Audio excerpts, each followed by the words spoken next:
is fear, and the oldest and strongest kind of fear is fear of the unknown. H.P. Lovecraft. Everyone fears something. Fear is built into us, and if you are really lucky, it will not consume you. There is a niggle at the back of your brain, reminding you not to hang your legs off the bed, not to look behind you as you run up the stairs after turning off the light. When passing a mirror, you hope it was only your reflection you see. That inch of movement you think you seen from the corner of your eye. That blood-run-cold feeling you get for no reason. That is fear. Welcome to a look into the unknown, where fear is always on the cards. Welcome to Paranormal Patter.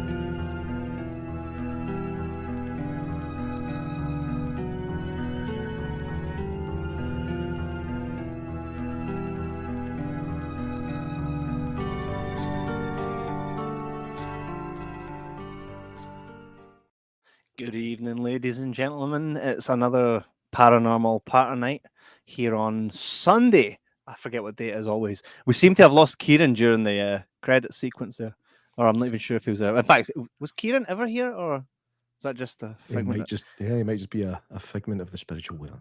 Mandela effect. World of realm. Muted that whole time. Yeah. Oh my god. I'm so sad. Yeah. Tonight, in fact, do you know, before we get to our guest, I'm going to actually play a wee clip here with Kieran in it, so he's still part of the show tonight, and our guest, Ash Pryce. He was the person who got me interested in spiritualism and the paranormal. When I was 11, he took me to a spiritualist church. I saw a table floating in levitation. It was weird as shit, great fun. Nah. And this book, Ghost Watching, was something that I treasured quite dearly. Can you just come around here if you could, please? You just go on, Karen. If I was to stop my business card there, can you read the line we stopped on, just out loud? I don't see what's going to key. Not going to play it all because I'm not going to give away the show because you should go see it. But we're gonna bring Ash Pryce on. So we actually, if you listened a couple of weeks ago, we went to Banshee Labyrinth after we went on a paranormal day out because we thought, oh well, we guys do this thing, we should actually go and experience some stuff. We went and it was quite class. And then we went to the Banshee Labyrinth, not expecting anything. And then it was just like, guys, there's going to be a paranormal show up here. And I was like, motherfucker, damn right there is. We all went and then we all left going, that was fucking class. What were the chances of that, honestly? Serendipitous. We were really just there because we wanted to sit in an old kind of creepy pub and have a couple of pints, and then we were actually just about to leave, and then this woman toddles down the stairs and goes, "Guys, there's going to be a paranormal magic show." We were like, "Yeah!" J-Mac bolted. I've never seen him run that fast. That must have been a slight doing, doing, doing. I even stuck the head in a woman as well. Totally did. Oh yeah, completely accidentally. Of course, it was totally accidentally, and she was French. I know, right? S'il vous plaît. Oh, she certainly had a French accent after the headbang. It was maybe one of those foreign accent syndromes that you managed to activate. Totally. It was a great night. And, you know, I think the second half was just as good as the first, except we stumbled across the second half. And that brings us to our guest, Ash Pryce. So, ladies and gentlemen, if you've got any questions or anything you want to say, just pop them in the chat and we shall give them to Ash. Ladies and gentlemen, Ash Pryce. Hello, Ash. Hello, folks. How are you? Hi. Very, very good. Yeah, I'm good. Good, man. Good. Yeah, so we wanted to chat to you when we watched your live show. We're always looking to speak to anybody in the paranormal realm, and it's safe to say that you belong to that realm. We came and we saw your. I mean, they're called illusions, right? For me, it was just magic, and I remember saying that and shouting that, and that's fucking magic, man. Kevin was not disruptive at all during that show. I mean, it's not an incorrect description. So. Right. So for me, I was like, we were all kind of blown away. We know that there's certain things that is an act, but I mean, we kind of want to chat a bit about both about what you've experienced that isn't an act and kind of part of your craft. We'll never ask a magician what his tricks are, but we could maybe chat a little bit about how you get to that and maybe how you yourself got to that. Yeah. Sure. And certainly I'm happy to chat a little bit because some of the things I do are inspired by a lot of older Mhm. scams and tricks. So there are some things I can right. maybe give a bit of background Yeah. on. Excellent. You actually have a really cool YouTube channel as well called Spooky History, which is, by the way, that's really good. Great storyteller for anybody that wants to go and check it out. You can find that on Mm. YouTube, Spooky History, and you're really good. It's you, a green screen. Well, it doesn't Yep. look like a green screen, and Yeah. you tell stories very well, very eloquently, Thank a lot you. better than I can ever do. Yeah, And very informative as well.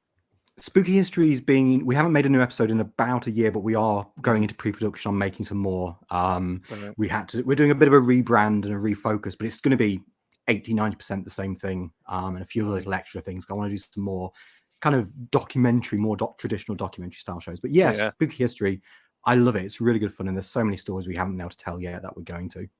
Yeah, no, it's really good. And what I like about it as well is it's not just puff pieces on the original stories. You're very you look at it for what it is and you give the facts. So I mean, it's very easy for any story. Like J-Mac and I, we had a guy on. He's dead now, so he could come back on the show eventually. Maybe. But can get the he Ouija came board. on. Mate, there's another topic. There's another topic. But we had a guy come on who said, I'd love to watch it being done first, even though we're not actually shite bags. I'm trying to think of an eloquent way of saying we're not shite bags. but We're not manure sacks. we've had people on the show that have claimed to have murdered aliens with a samurai sword, right, and then FedExed them to their friends. And he seemed legit as hell. So for us, it's always fun to explore what's out there. We would buy everything, hook, line, and sinker, which is kind of what a lot of the paranormal enthusiasts like ourselves do. But it's becoming more clear now that you've got to really search into the weeds to find the juicy bits. So for yourself, how did you? What was your first ever paranormal experience? What attracted you to this side of the fence, so to speak? So I was a big fan of the paranormal since I was younger. The Ghostbusters was my favorite film. I always used to rent it, and because I was home lunch. We'd rent it at lunchtime, but because I only had an hour, for me, Ghostbusters always ended when they caught Slimer. So that was the entire film for me for about 10 years. One of the earliest things I actually ever did was when Ghostbusters 2 came out, Wimpy, if you remember Wimpy.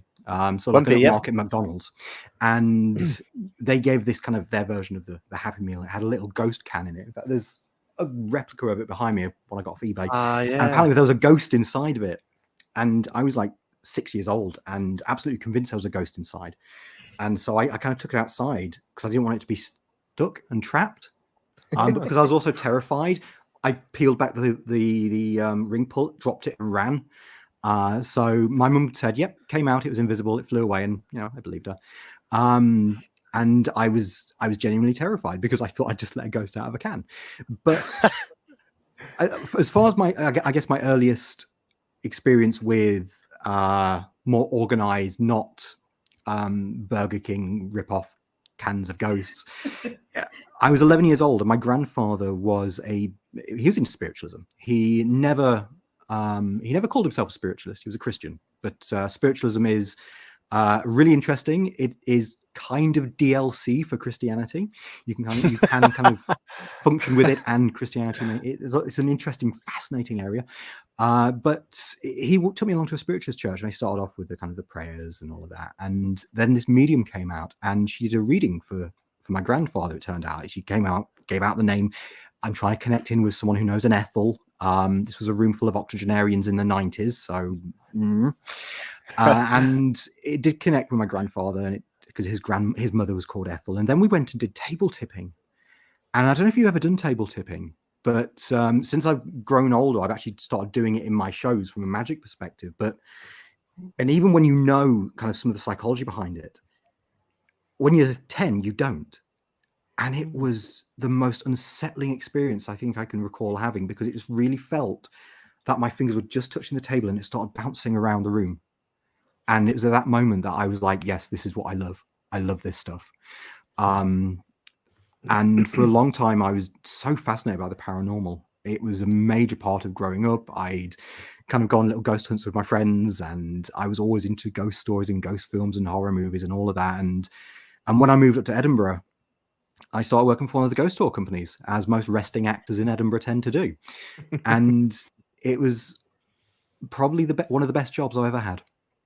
So that's kind of my earliest interest, and yeah. So it all sparked when you kind of got that moment of realistic. It happened for me. A ghost to me was what you see in Scooby Doo, right?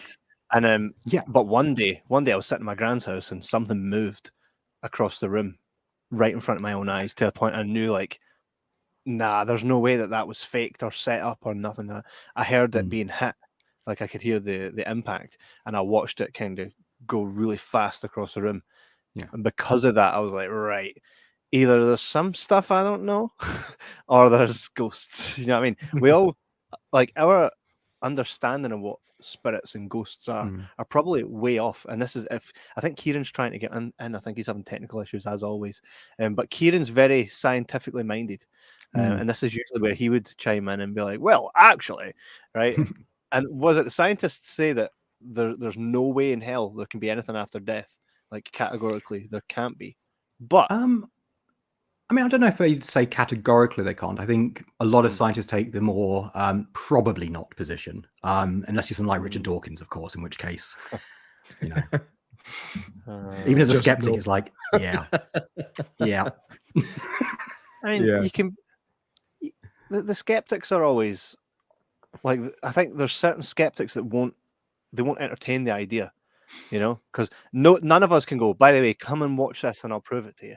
So it's very unlikely a skeptic will ever be in the position to experience anything, you know. It must be boring. It must be really boring just being an absolute skeptic. You know, I mean, I'm not a religious person anymore. I was brought up in the Pentecostal church, speaking in tongues and all that stuff.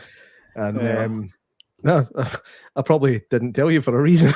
Did one of those priests not get his throat cut? What?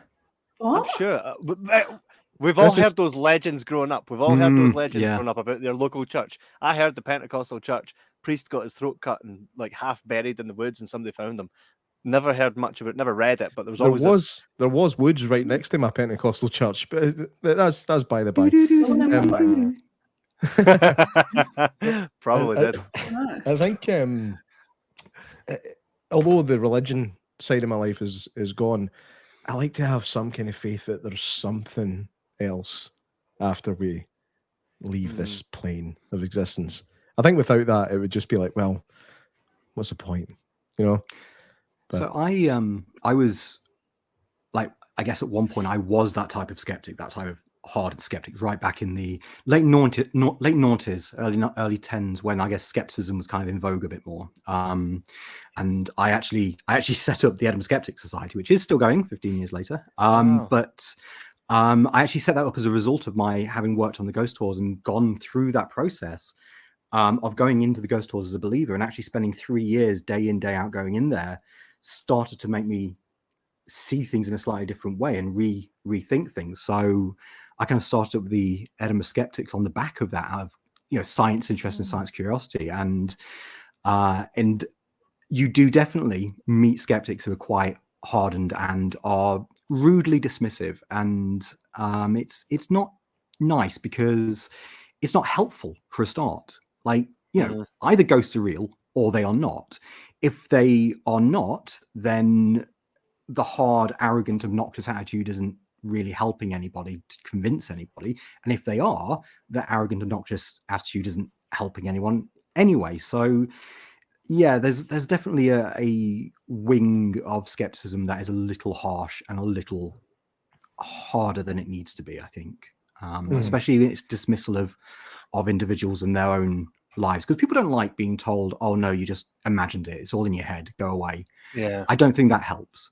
And I think there are better ways to get those ideas across and to explain those situations. Someone who does that very well is Professor Richard Wiseman. If you've ever seen any of the stuff that Richard's done or read any of his work, he's the chair for the public understanding of psychology. He's done a lot of work in the psychology of belief. So yeah, there's some good stuff out there, and some more progressive people and views.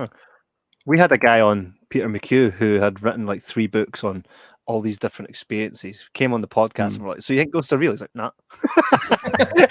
Hey, what was that like? Guys, Kieran has just joined us. Kieran, hello, my Hey. friend. You How we having doing? technical issues? It's no, well, yes and oh Christ, yes and no. It's a mixture of having to go old school with a headset because we've basically, long story short, Just Michaela moved, and I were, we were in London all day today.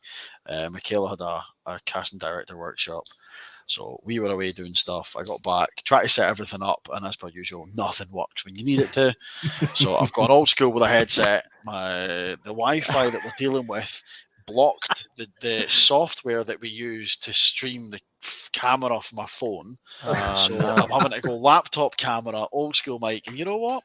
It's sticking work- with it. It's working It's well. actually working. I know. And you know what? You know what? By the end of this episode, we might all get an upgrade on our Sky package. It's just that's mental. Anyway, apologies for being late. Yeah, no, we were just chatting there to Ash about the skeptics. I've been listening. I've been listening. Yeah, yay. Hey. So we're just chatting. I mean, you got up with Ash on the night we were in Banshee's Labyrinth. You maybe want to tell the audience a little bit about what Ash done to you. I mean, you got a badge out of it, so you know. It was a painful train ride home. We were. It was a phenomenal night. Actually, I have to admit. Good spur of the moment find, and genuinely very impressed with what you'd done. We went through and had a random word selection in a book that you were reading, which was impressive to say the least. And then we're able to conjure up said word or a certain phrase within a sentence, and then the largest word on that phrase within two pieces of slate with a chalk in between that a member of the audience was holding. And I'm an inquisitive person to say the least. And I could hazard a guess that maybe a little bit of it, the other bit blew my mind. I'll be utterly honest, blew my mind. So yeah. It is one of my favorite routines that I do. I've been doing it for about as long as I've been doing this type of performance, and it always goes very well. And it's just a beautiful little demonstration. It genuinely is something as well that comes out of 19th century spiritualism. It's not something that I make up for the show when I talk about the background of the spirit slates and how they were used. It's genuinely something. The method hasn't changed in 170 years. No, it was. If it works, don't change it. Yeah. That's it. Exactly. If it ain't broken, don't fix it. Exactly. Have you considered going on anything like Britain's Got Talent, that kind of thing? So I have, and I don't know how much of this I'm allowed to say, but people have. I have been reached out. So I have been contacted before, and we were in discussions for me to actually go onto it, but it was towards Christmas in 2019, and unfortunately I wasn't able to because it was getting quite close to Christmas. I wasn't able to get down, but it is something I genuinely like to do again. There was possibility of kind of following it up, but then the world went to hell, so things went a little bit weird. But yeah, no, I'd love to go and actually do it. It'd be quite interesting to do, especially because magic has become very, very popular on the show.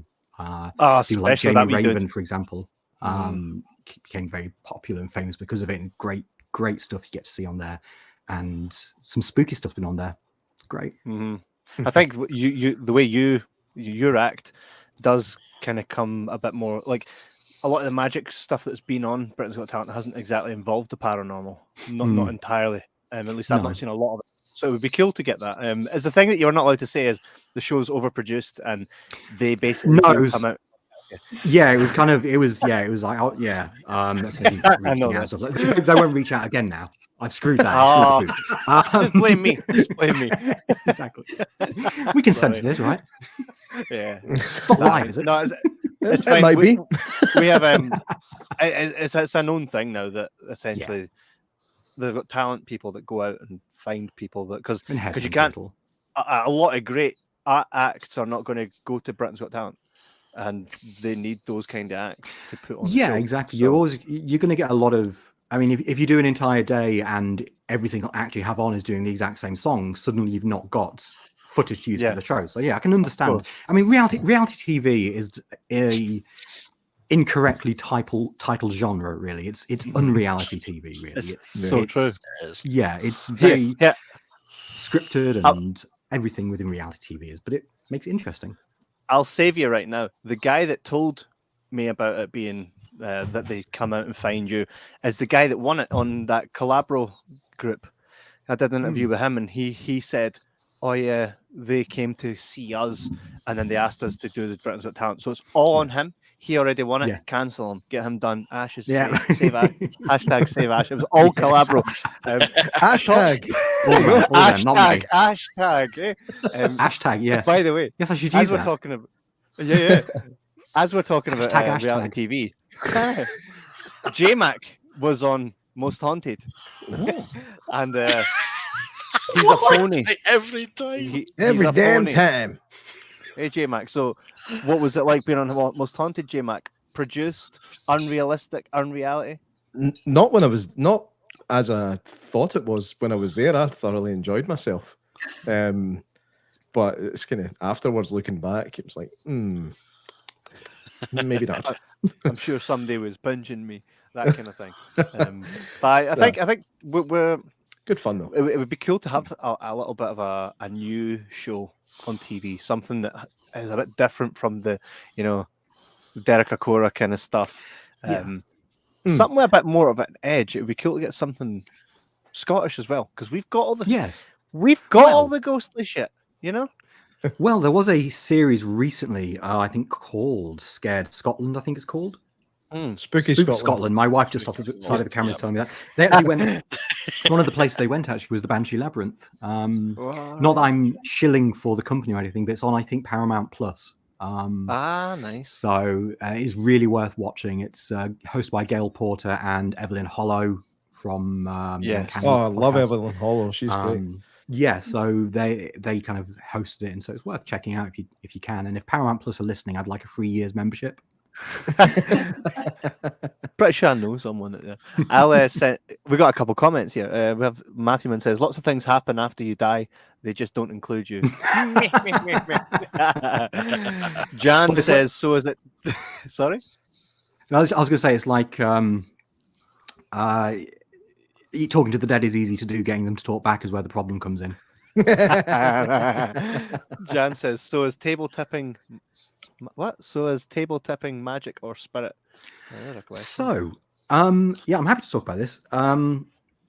So from the, I guess, skeptical or performative side of it, the explanation that we would put forward for table tipping is something I briefly touched upon called the ideomotor effect. The ideomotor effect is, it's a very subconscious reaction. You aren't aware that you are moving or doing something, but you are. It's like with dowsing rods, for example. You aren't aware that your muscles are doing anything, that your hands are doing anything, your arms are doing anything, but they are on a very, very, very, very small minor level. And so if you've got enough people around the table and it's a light enough table, then one person puts a little more pressure on it, it moves slightly, and then other people do, but it's all subconscious. It's all something you're not aware of. And so it just starts to take off, and the more you get into it, the more focused you're on it, the bigger and bigger it gets. So that the ideomotor effect is the explanation that is given from the kind of skeptical point of view on that. It's the same explanation as to why things like Ouija boards work, for example.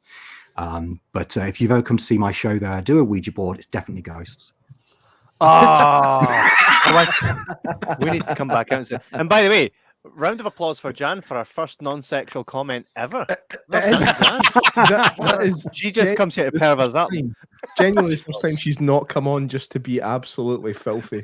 Well, I feel hurt now, Jan. I need smut. So what that means is we've now ruined. Do not open those floodgates, man. That's a debug box you cannot close. I know. Matthewman says, I would love to believe in life after death. Guess I'll find out one day. Not enough magicians on TV these days. Remember watching Paul Daniels on TV every Saturday. Paul Daniels was fantastic. I remember there's a video, it's on YouTube, check it out. Paul Daniels doing a spirit cabinet. Spirit cabinets popularized in the 1850s by the Davenport brothers, a couple of mediums from America. and he did his version of it. It's absolutely wonderful, and it is on YouTube. Go and check it out. Paul Daniels' Spirit Cabinet. I'll definitely check it out. I did want to ask you about spirit cabinets actually, because I think they're really interesting, and obviously like it's classified, or depending on what you do, it's classified as, oh Jesus, John! That is good old Jan. I bet you never seen that coming. I mean, That's what she said. as a magician, I have to keep my magic wand under lock and key at all times.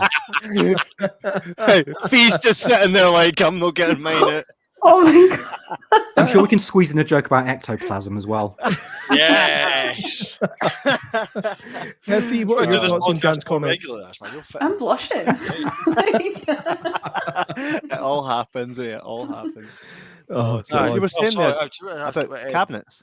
Yeah, so like Yeah. obviously everyone knows a very, very famous Darren Brown. And one of his shows was, I think it was Svengali, I think it was called.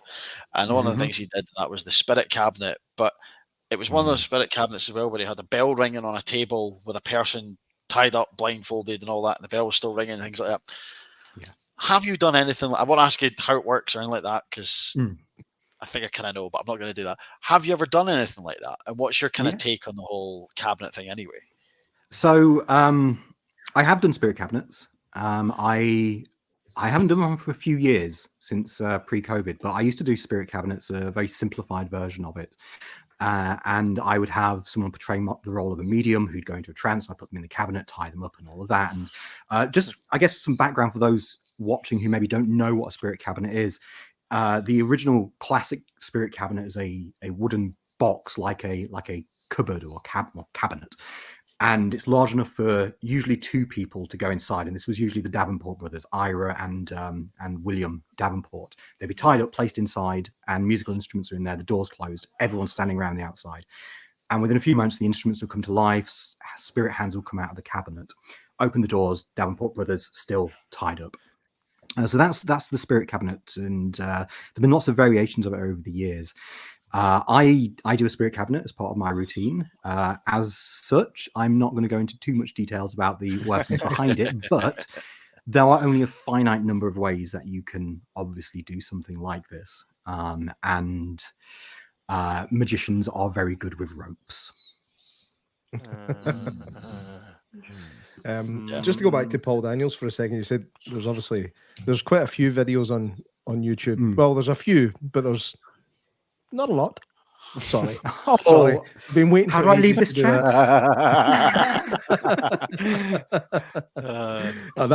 I have nothing else to say about Paul Daniels. I just had to. I've been holding that joke in since that you started talking about spirit cabinets. I'm really sorry. I'm really sorry. No, it's fine. It's understandable. Since I got a cat, I've been making so many dad jokes. It's fine. God dang. So, as far as so we've perceived the entertainer side of you, but is there an actual paranormal side to Ash Pryce? Do you do readings and stuff? Are you able to contact the dead, or have you ever? No, I don't. And it's so. Again, if we come at this from the kind of the skeptical magician's point of view at things, there are kind of techniques you can utilize to create the illusion that you know more about someone than you actually do. You've probably heard of cold reading. And I know a lot of people who believe in the supernatural dismiss it because it's not always that accurate. And then you get the skeptical pushback of, well, actually, memory is very selective, and you kind of edit your memory after the fact to make it fit anyway. But I generally don't do that because, one, I'm actually not a particularly good cold reader, to be honest. And second of all, I like my shows to kind of straddle the line between what is real and what is not. But I think if I started going a bit more down into the doing reading side of things, for me at least, it would be too much of a risk of someone going away and maybe taking what I've said genuinely. And I would feel very bad doing that. I feel quite guilty about it. I mean, that's not to say that that type of thing doesn't happen from time to time. I've done shows where I've said, nope, I'm a mentalist, I'm a stage performer, that's all I do. And I've had people come up afterwards and say, no, you are a little bit psychic. It's like, no, I'm really not. It's like, well, how did you do that then? It's like, I can't tell you because you're psychic. No, no, you'd be disappointed. I do believe that, yeah, even with the illusions and people that do magic tricks, I do also believe you do have to have that talent. Because I used to try do some cool wee magic stuff, and no one would ever believe me, you know? Honestly, I just didn't have the time, and I think that's what it was. I done the coin one where I put a coin in this hand, and I say, look, there's nothing in this hand, there's a coin here, and very fast I shut them together. The coin goes over in the other hand, and I go, ta, and I've had a few folk go, no, and I'm like, it's one of the things. Well, one of the things I love most about magic is how much people enjoy it. If I'm having a bad day, not feeling too great, and it's like, I've got a show, I'm going to go and do the show. I always want to try and make sure I do give my best, no matter how I'm feeling. And to see how people react to it and respond and enjoy it, it is such a mood booster. And it's enjoyable. It's wonderful just to be able to know you've given someone a bit of entertainment and enjoyment, and they've gone away and they've had a good time, or at the very least had somewhere comfy to sit for an hour. That's one of the reasons that we do this. I mean, there's a lot to give when you're doing anything to do with any kind of theatre, whether it's what you do or us just sitting talking and trying to entertain people. I know Jan enjoys herself. Fuck me. We done a show. We done a live show and it sold out. And we had a spiritualist on with us, and we were 50% of that show because ours was the entertainment. The spiritualist she was quite nervous, but hers was there to give people the reading. Ours were to entertain them. And I think after that show, we definitely felt like, oh, okay, that's where we fit. You know what I mean? I think it can go hand in hand, because it was really funny. There was a point where Lorna was doing a reading and she was trying to say something on stage, and my laptop went ka-ding, and it went over the PA, and J-Mac says, "It's the ghost of Steve Jobs." I was quite proud of that one. It got a good reaction. In all honesty, our live show was actually a blast. Like, it was really good. It was really good fun, and it was the first time the three of us had done one. Together. We've not done one, with Fee joining, and then obviously pulling you into it, Ash. We're all gonna, pull alive. Absolutely. It was so funny. I was like, everybody that left was like, we never thought we were coming to a paranormal show to laugh. You know what I mean? Because we just kind of brighten up Yeah, I try to make sure that people do have fun with it as well, especially towards the end. A couple of the routines at the end were a little bit kind of, I don't want to say sillier, but they were a bit more relaxed. And, I think the final one was the sock cards one that I don't want to say anymore because anyone can see it. But I think I do like doing kind of the darker, more serious stuff at times. But I do a lot of my shows in pubs and venues like that on a Saturday night. So, you kind of have to play into that a little bit and realize that people are coming along and they are still going to want to be entertained, and it's a Saturday night in a pub. So, I put on, I think, the right show for that space. I've done shows in various places as well. I do a show at a place called Lauriston Castle. It's a semi-regular show called... Yeah, it's great. So I've got a show there called The Seance Adventure, which, you've got that coming up now, The Seance Adventure. And that, again, there's some laughs in it and there's some funny stuff into it. But when we get to the final seance room, I do play it a little bit more seriously and a bit more straight, because that's kind of the atmosphere we're building up there. But the Seance Adventure is good fun because it's kind of like the Crystal Maze meets seances. So you go around Lauriston Castle, the audience get to choose where they go, and you have to collect these little bottles of ectoplasm to power the seance room to deal with that. So it is good fun. Do you do that on a regular basis there, or was that like a one-off thing you did? Or? No. So at the moment, I've just done one in April. I've got one coming up at the end of this month. I think there's only one ticket left for it. Then there's one in August, and although it won't be, we're not going to announce it publicly yet, but there will also be one in October for Halloween, because I'm involved with the Edinburgh Horror Festival as well. Yeah. So we're putting on some events out at Lauriston Castle, and one of them will be a Halloween seance adventure.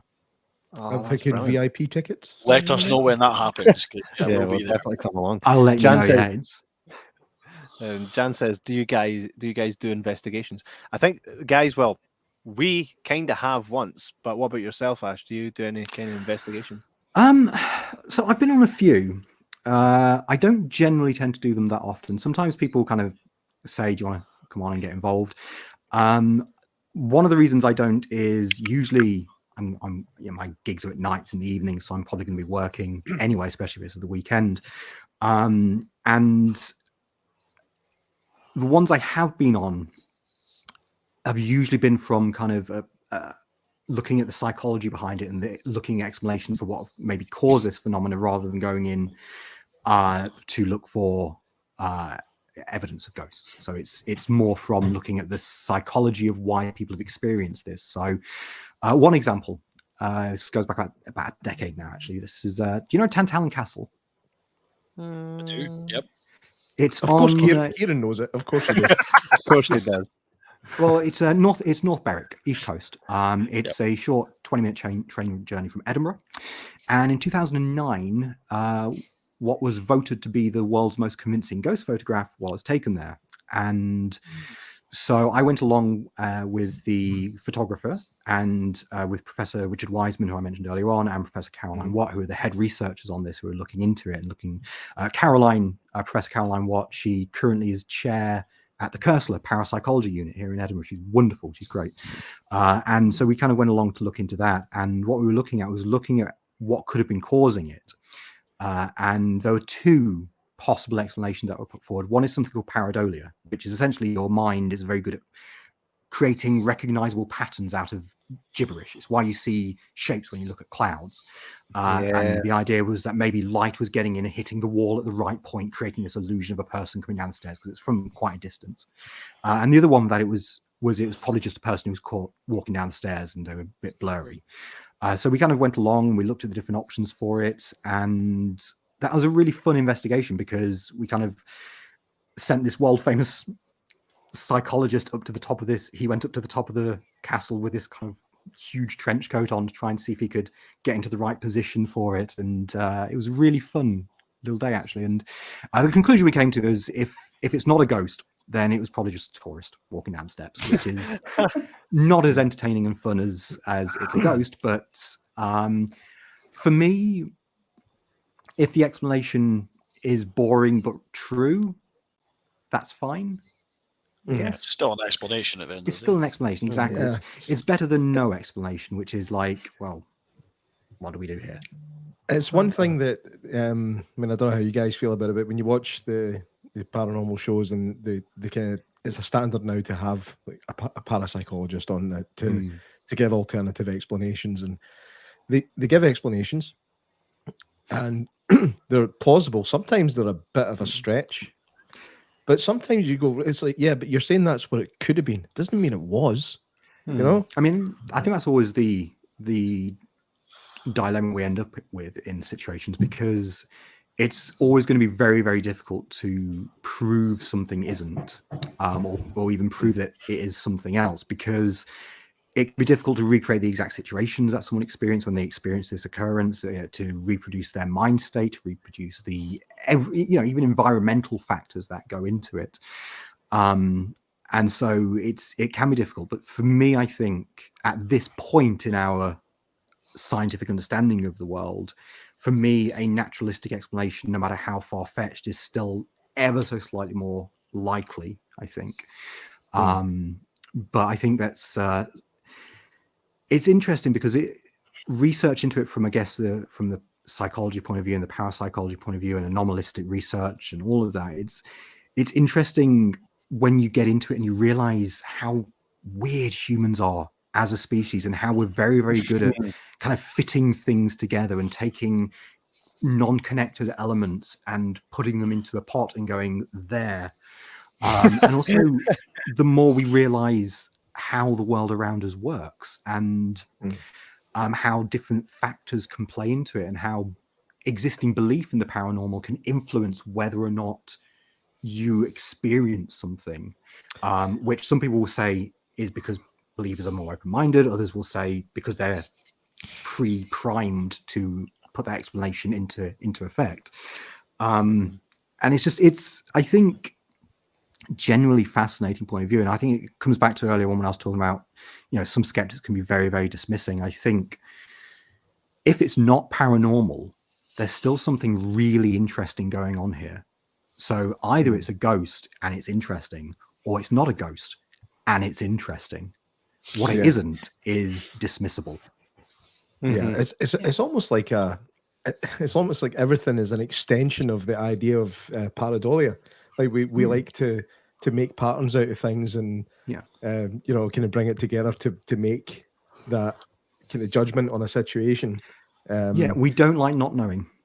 Yeah, human brains really struggle with the idea of not understanding. So much so that people are stuck in a situation where selectively maybe a couple of people know the answer and they don't. They're more likely to pretend that they do, or try and elaborate to an extent that seems believable. Oh yeah, because that's easier than going, I have no idea.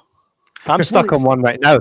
Right, see if you put your hand on one side of your car to the other side of your car. Oh, I've heard of this. Right, they do that on a bus, and you can't, but they both fit in the same lane. What the fuck?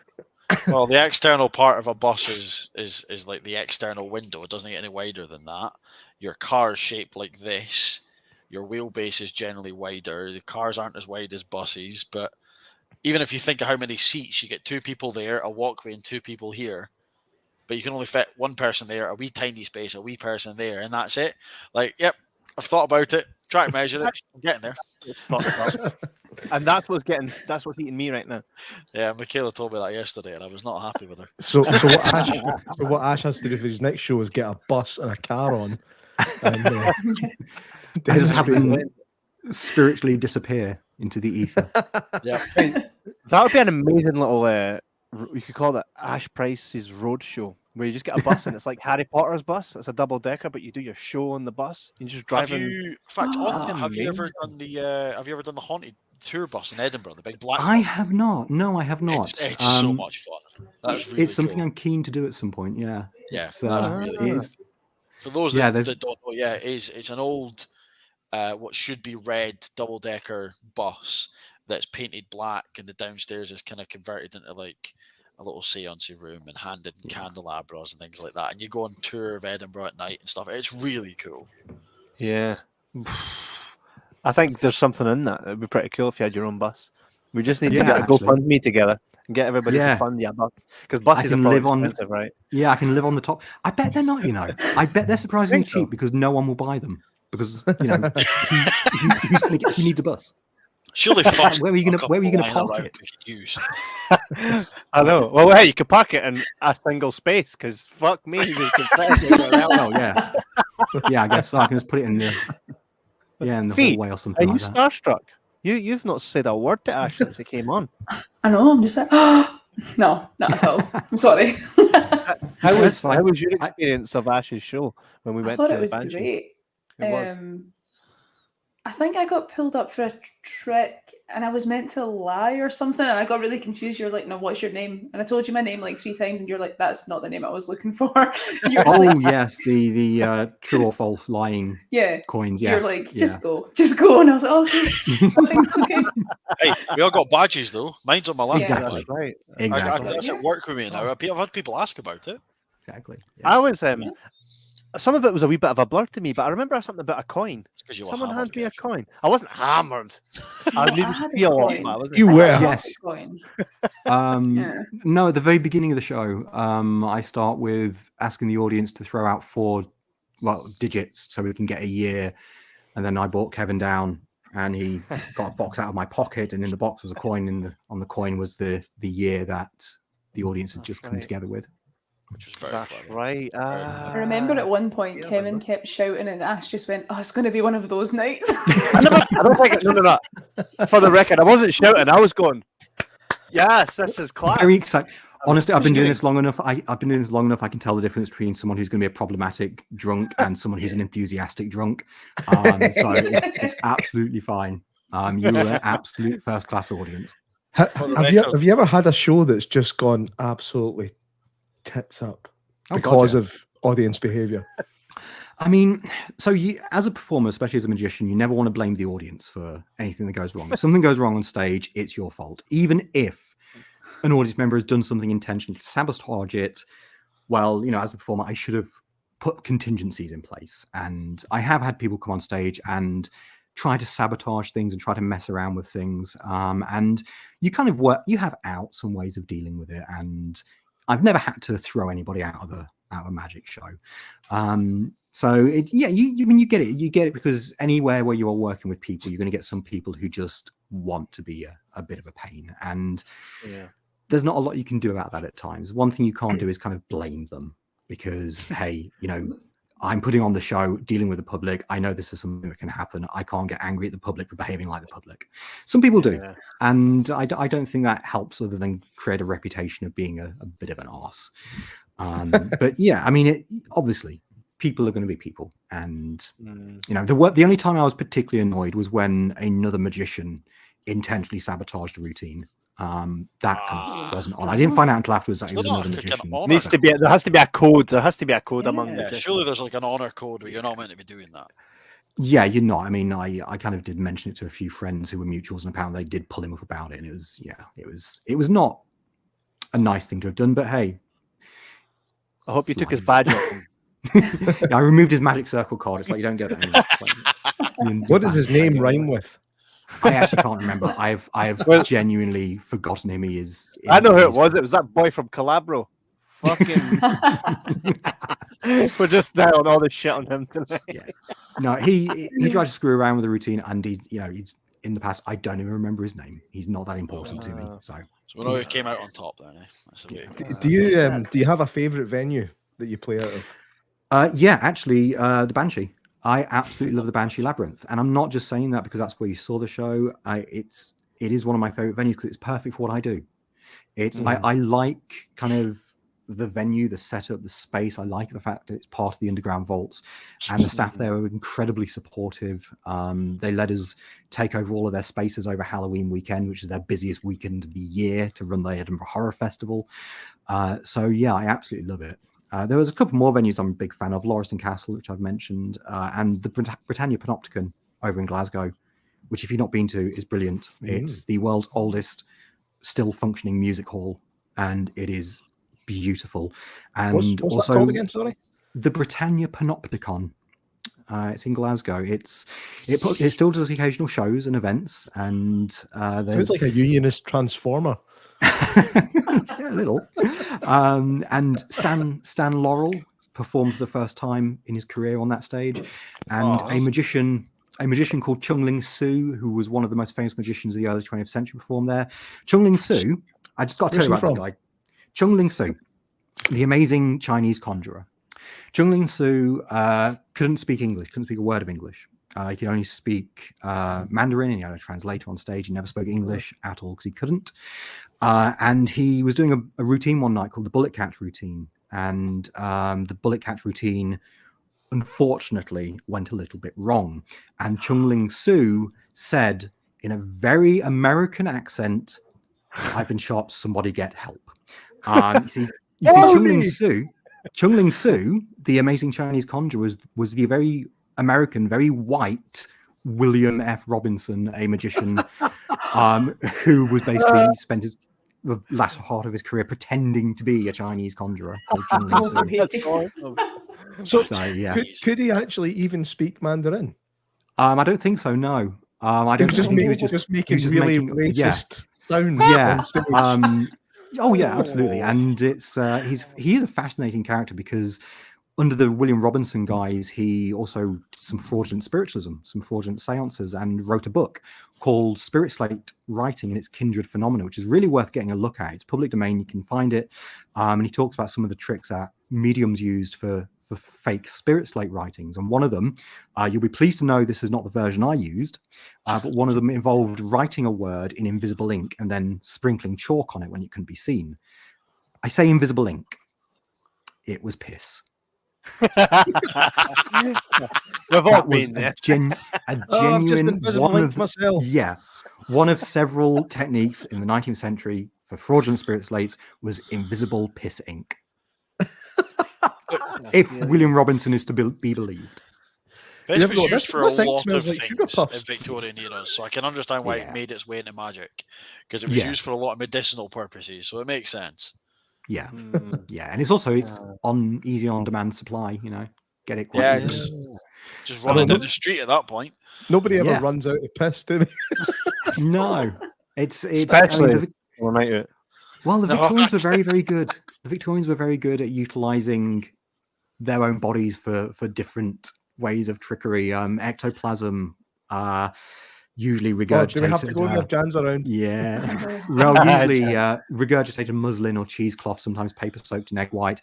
But mediums would hide it in any orifice they could. I will leave that to your imagination. I can imagine.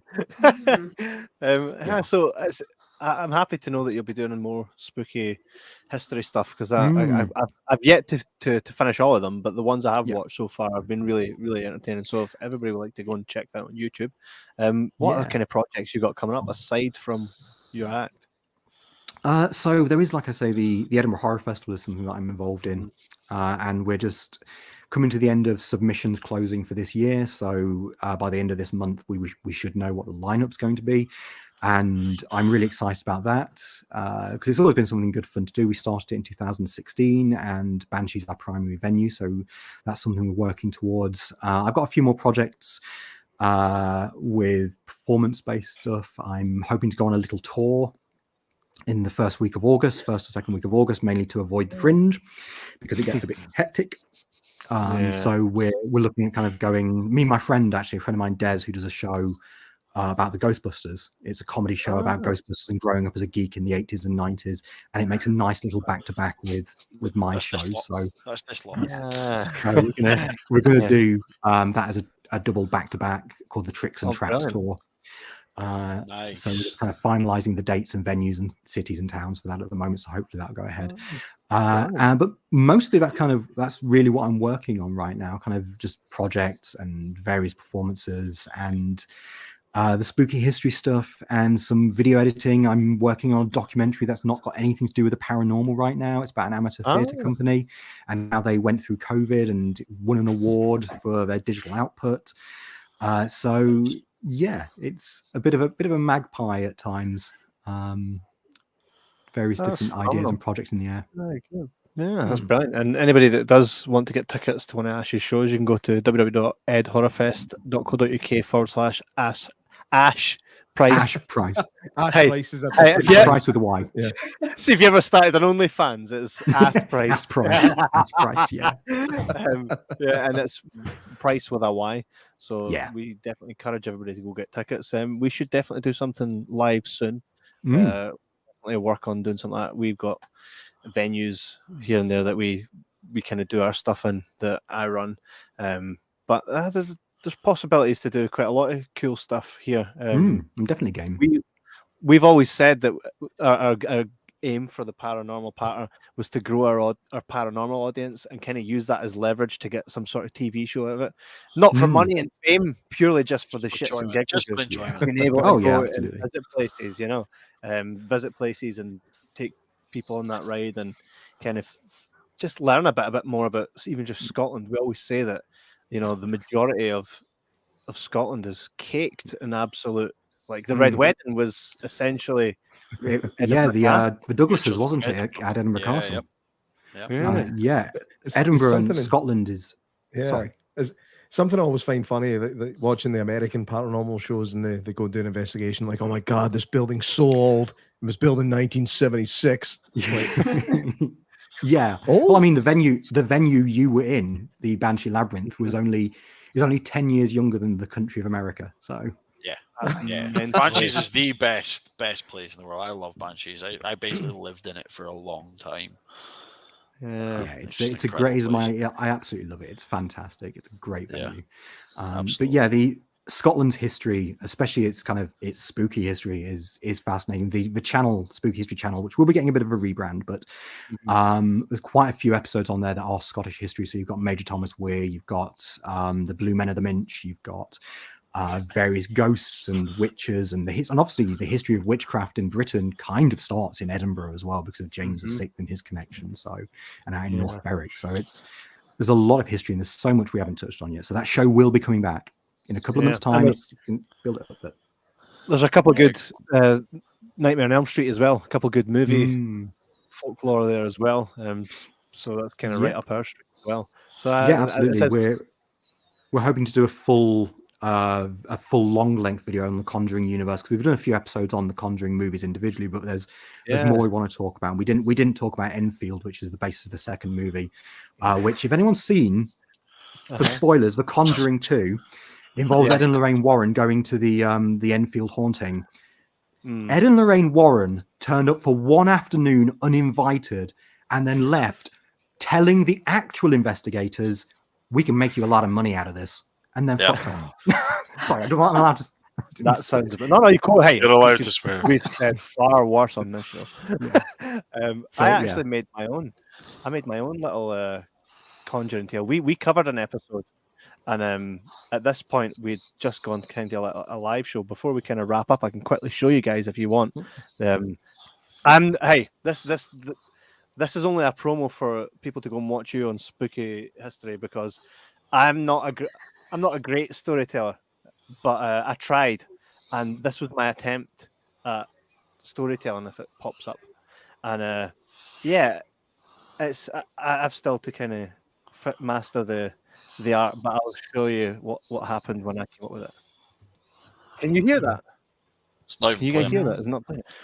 Give me 1 second. This thing always happens to me. Man. It always takes the second attempt.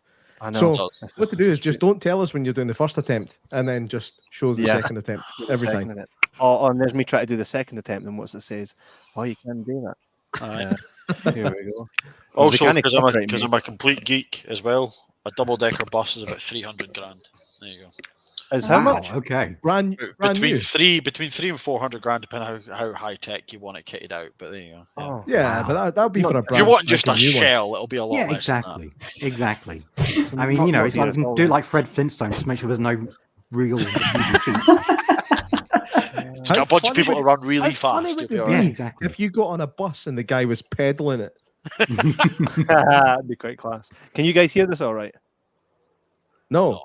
Not at all. No. Last chance. Here we go. Last one. Share screen. I try it. Oh, there we go. All right. This is it. This is the time. I can feel it. Oh no, it doesn't work. Window. Share. See, I'm again a skeptic's on a paranormal podcast and is jinxing everything. It's what we do. It's your fault, Ash. It's your fault. Being funny with you. My supernatural psychic powers. So is there anything you do believe in, or are you a full skeptic, would you say? I'd say I'd say I'm a full skeptic, but I'm very much interested in the world of the paranormal, especially in the supernatural. And I mean, I'd say I definitely believe that aliens exist. I'm not sure that's necessarily a fringe belief, because I mean, there's enough planets in the universe that aliens not existing seems less likely than actually existing. Although it always reminds me of the Asimov quote: either we're alone in the galaxy or we're not. Both are equally as terrifying. Yep. Isn't he giving you sound, is it? No. Yeah. Can you hear it through my headphone? Try this. Not to be confused with Arnold. No, that's awful. Yeah. We're not doing that. Is it bad? Is it bad? That's pretty bad. He had a missus called Debbie Glatzel. He had a missus. Right, stop it. Wait, I don't want to hear this. I don't want to hear this gold unless it's in full blown HD sound. This big gap. Big gap. And then what happened? He got randomly pushed over by a big ghost-looking goat guy, and he said something to the effect like, "This goat guy told me this. Oh, what just there, man?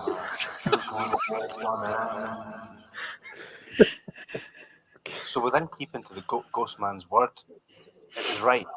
Wee Davy was getting absolutely smashed and ransacked by a couple of mad demons. So during an exorcism by one of these mad priest guys, right, Arnie was like this: "No! Leave him, man! He's just a kid! Take me!" Demon possessed. body, but you didn't have to ask me twice. Clean ate Arnie's body. And then he went absolutely mental one night and just went proper stabby on his pal Alan Bono. No Bono for you two, just like they got arrested, cops were like that. Oh, the devil done it, aye, devil made you do it, aye. Aye, so he did, man, so he did. So then Ed and Lorraine Warren showed up. Aye, it was the devil, it wasn't Arnie. So what, he's peace, let him out, man. They couldn't prove it, so Arnie went to jail for 20 years and served 5 years for good behaviour. America, justice, oh yeah. But who knows? Do you think he's guilty? Or do you think the devil made him do it? So, like I says, Wow. if you'd like to see something a bit more eloquated and a bit better storytelling, that was my first time. To be fair, that was honest. That was honest storytelling. It was natural. It was natural. It was natural. Natural it was storytelling. The big gaff that really made it. he bought a big gaff. Exactly. It's normal language. It's not pomp and ceremony and I just thought if I'm going to do that, I need to be true to myself, right? But exactly. I'm also self-aware. I know that folk are not going to tune in to listen to me talk, but and my point in bringing that up was that they will for you, so they should go check out Spooky History. Something a lot better than that. Go see Ash Pryce. Well, you can actually see if you watch Spooky History from the very beginning, my tech equipment gets better, but also you can see the point in the lockdown period where I start to just give in to the cake. So I start off probably a little bit too thin, to be honest, like in the first few episodes, but by the end of it I'm like, okay, my waistcoat doesn't fit. It's the lockdown adventure we all went on. I could very much listen. In that case, I've been in lockdown since 2008. I could definitely listen to you reading an audiobook or something like that. It's very, and I think that kind of works. That's one of the reasons why your show's so good as well. Yeah, is the storytelling aspect of it. So, I mean, you're seasoned now, right? So, well, I think it's I come from a theatre background, so theatre and performance is always a part of it, and I always encourage other magicians that read theatre books, look into theatre a little bit more, because it really does help. Because magic is theatre. Totally, it is theatre of the mind. Have you ever had a normal job, Ash? I once worked doing data entry for about 3 months. I quit. I probably one shift. 3 months. Hated it. Yeah, I actually last 3 months. It was I didn't know. I've always done slightly odd, different jobs. Good. Keep that up. I do. I think part of it's the ADHD mind of I'm constantly needing to find interesting stimuli to keep me kind of entertained. Because if I'm not entertained, then my audience won't be. That makes a good point. That makes all sense. Very good point. Yeah. Yeah. Well, it's been an absolute pleasure having you on, Ash. We totally will do something in the future, very soon, hopefully. You've got my email. Probably before October. Yeah. And we'll make that happen, and we'll do something quite similar to what we're doing here, except we'll be just a sprinkle for you. Really, I think you pretty much don't need us, but we'll get you. And we'll it'll be good. Bring on some magic coattails. Yeah, definitely. I'm definitely free. I can bring the Ouija board along, because I haven't done a Ouija board for a little while, so that'll be quite good fun. I've got a nice old early 90s Parker Brothers one, which is quite cool. Ooh, I like the older Parker Brothers design. I don't like the new Hasbro design, what they've done with it. It's a little bugbear of mine. Hasbro made a Ouija board. No, Hasbro owned the Ouija board. The Ouija board is a brand. It was patented in 1891, went to the Fold company, was bought out by Parker Brothers, and then when Parker Brothers was bought out by Hasbro, it became property of Hasbro. The Ouija board is a brand, like Hoover is a brand. Yep. Right. Everyone owns a Hoover, but nobody actually owns a Hoover. No, exactly. Do Hoover even make Hoovers anymore? I actually do have a Henry. Nice. Yeah. I had a Hoover washing machine once. That really confused me. That's some Mandela missing. that makes a lot of sense. Hey, by the way, we have a production company, so it'd be really cool to get on stage and we can actually film and cast it onto the big cinema screen. Actually, what's going on? I'll be like, rather than a show, I kind of like the idea of like a get together, but as a show, but it feels like a get together because you're getting together and you're kind of participating in it. That sounds amazing. And if you guys, a lot of you guys are watching from America, etc., but if you're watching and you're in the West Lothian area, then keep your eyes peeled because we're going to make this happen, and you can come along. And Jan's from somewhere else, Chatham or something like that. Worcester. Is it safe to let Jan along? Well, I bet she's on the fucking no-fly list anyway. I wouldn't worry about it. We love you, Jan. Yeah, I'm going to come on one of your live. I don't know how to read that. Oh no! He probably already has. Aye. Sorry, Jan. She was a big fan of J-Mac in the beginning. I remember it well. Definitely. It's been awesome to have you, Ash. And we'll been great do being on again.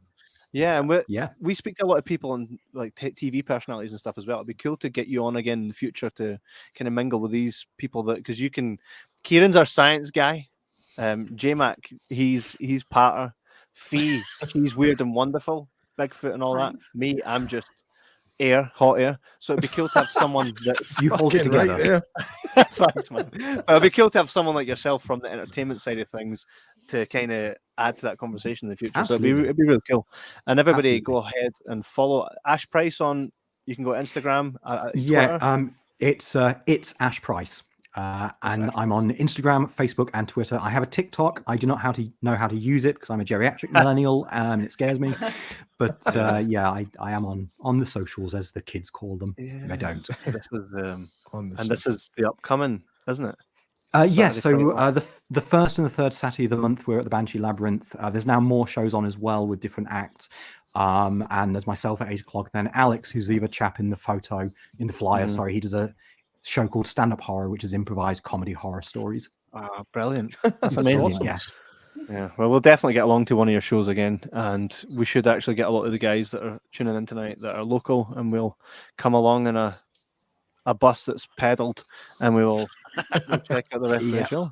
That's been awesome. Thanks again, Ash. And everybody go ahead and follow Ash, and we will see what's happening on the flip side. Take it easy, guys. Thanks again. Guys, you guys want to say bye to everyone? Yeah. Always sayonara. Bye. Fee, you need to say something for the show ends. Oh, bye. Take it easy, guys. Yeah. Thank you for listening to Paranormal Patter with Kev, J-Mac, Kieran, and Fee in association with Jibber Jabber Podcast. You can watch future episodes live on Facebook Live and YouTube. You can also catch up on our previous episodes on Audible, Spotify, Apple Podcasts, and any other podcast database. Don't forget to check out our website at www.jibberjabberpodcast.com. Good night and sleep tight.